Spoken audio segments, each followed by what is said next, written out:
करेंगे। लेकिन यहाँ सब तानाशाही है। सवेरे से लोग आते हैं, सुबह 7-8 बजे से लोग ये लाइन में लगाते हैं और 12 बजे से वो लेना चालू कर देते हैं। एक-एक कैंडिडेट को बहुत समय तक बिठाया जाता है ताकि बाकी के लोग लाइन में खड़े रहें। हमें ऐसा लगता है कि कहीं इनडायरेक्ट आदेश ऊपर से ही है।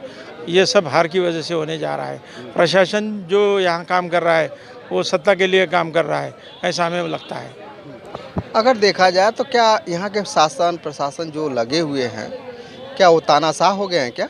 बिल्कुल तानाशाह है, क्योंकि उनको पूरा राइट दिया है चुनाव आयोग की तरफ से। वो आज आचार संहिता की वजह से उन्हें पूरा हक मिला है, राइट मिला है। काशी उजाला न्यूज। अगर देखा जाए वाराणसी में घमासान युद्ध की तरह मचा हुआ है। नामांकन भरने के लिए अपने उत्तर प्रदेश से नहीं बल्कि देश के अंदर से ही आ रहे हैं। तो एक गौड़वाना समाज से आए हुए हैं, तो इनका परिचय ले लेते हैं। नेताजी थोड़ा अपना परिचय बता दीजिए। मेरा नाम अवचित शामराव सायम है। मैं जनसेवा गौड़वाना पार्टी का राष्ट्रीय अध्यक्ष हूँ। इस वाराणसी चुनाव क्षेत्र से महाराष्ट्र से चुनाव लड़ने आया हूँ। तो अगर देखा जाए तो आज जिलाधिकारी कार्यालय से नामांकन भरने के लिए पर्चा आपने लिया, उसको दाखिल कर दिए कि नहीं? जी, मैंने 10 तारीख को पे मेरा नामांकन दाखिल कर दिया है। उसमें कुछ त्रुटियां रही होंगी तो उसको 15 तारीख को हम रेक्टिफाई करेंगे। लेकिन यहाँ सब तानाशाही है। सवेरे से लोग आते हैं, सुबह 7-8 बजे से लोग ये लाइन में लगाते हैं और 12 बजे से वो लेना चालू कर देते हैं। एक-एक कैंडिडेट को बहुत समय तक बिठाया जाता है ताकि बाकी के लोग लाइन में खड़े रहें। हमें ऐसा लगता है कि कहीं इनडायरेक्ट आदेश ऊपर से ही है। ये सब हार की वजह से होने जा रहा है। प्रशासन जो यहाँ काम कर रहा है, वो सत्ता के लिए काम कर रहा है, ऐसा हमें लगता है। अगर देखा जाए तो क्या यहाँ के शासन प्रशासन जो लगे हुए हैं, क्या वो तानाशाह हो गए हैं क्या? बिल्कुल तानाशाह है, क्योंकि उनको पूरा राइट दिया है चुनाव आयोग की तरफ से। वो आज आचार संहिता की वजह से उन्हें पूरा हक मिला है, राइट मिला है, ताकत मिली है, शक्ति मिली है। इसका वो दुरुपयोग कर रहे हैं और सत्ता के लिए काम कर रहे हैं।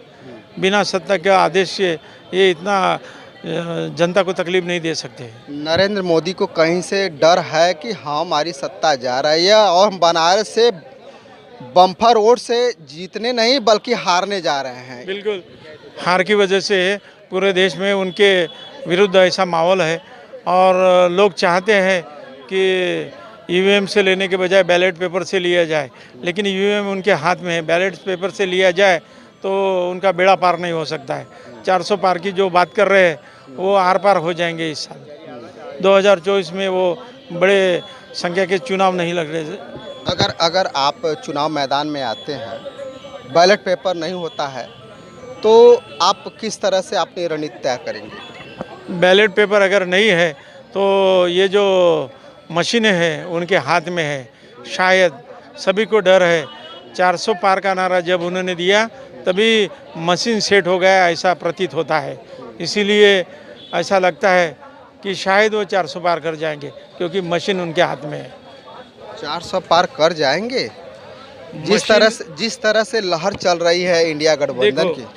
लहर चलना अलग बात है, लेकिन जो मशीन है, ईवीएम मशीन, उनका जो कंट्रोल है शायद सभी तरफ ऐसा है कि उनके हाथ में है। जैसे पिछली बार भी हुआ था। अगर मान लीजिए इस बार ऐसा हो गया, तब आप लोग क्या करेंगे?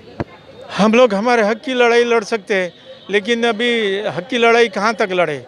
संविधान हमारे साथ कह रहे हैं कि 400 पार अगर कर जाते हैं तो संविधान भी खतरे में है, बिल्कुल लोकतंत्र खतरे में है। तो इससे क्या साबित करना चाहते हैं लोग? तब तो वो पुराने ज़माने की नीतियाँ अपनाई जाएंगी। देखो, सभी तरफ यही धोखा है कि संविधान खत्म होने जा रहा है, मनुस्मृति लाने का सोच रहे हैं। तो कहीं ना कहीं वो चाल उनके दिल में है और उनके बड़े बड़े नेता उस बात से भी बोलते हैं कि हम अगर 400 जीतेंगे तो संविधान बदल देंगे। तो मैं इस बहाने बहुजन समाज को एक आगाह करना चाहता हूँ कि साथियों, अभी जागो, अभी नहीं जागोगे तो फिर कभी ज़िंदगी में जागने का अवसर नहीं मिलेगा।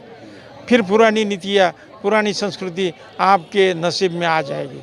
अगर देखा जाए तो प्रधानमंत्री नरेंद्र मोदी जी सदन से यही आवाज़ दिए थे कि कि जो एससी का जो मामला है, आरक्षण का मामला है, उसको हमेशा हमेशा के लिए समाप्त कर देंगे। दूसरी चीज़, और संविधान को बदलने की भी बात वो बोले हैं, ये सत्य बात है। लेकिन ये अब उनका रुख कुछ बदला सा लग रहा है, क्योंकि पहले 400 पार चिल्ला रहे थे, जब देखे कि हल्ला हो गया कि 400 पार नहीं 0 पार आ रहे हैं। देखो, आपने SC/ST आरक्षण की बात छेड़ी है। SC/ST का आरक्षण वैसे ही ख़त्म होने जा रहा है, क्योंकि भर्ती नहीं है और प्राइवेट में आरक्षण के कोई प्रावधान नहीं है। इसीलिए SC/ST का आरक्षण धीरे धीरे वो ख़त्म करने जा रहे हैं। रही बात 0 पार की, तो 400 पार से अभी थोड़ा वो नरम हो रहे, क्योंकि हवा का रुख उन्होंने जान लिया है। हवा का रुख SC/ST OBC अभी धीरे धीरे वो सोशल मीडिया की वजह से जाग रहा है। तो मैं तो भगवान से यही प्रार्थना करता हूँ कि वो जागे, आंखें खोले। अभी नहीं खोलेंगे तो ज़िंदगी भर आंखें बंद रही। बहुत अच्छा लगा सर आप लोगों से बात करके। अगर वीडियो अच्छा लगे तो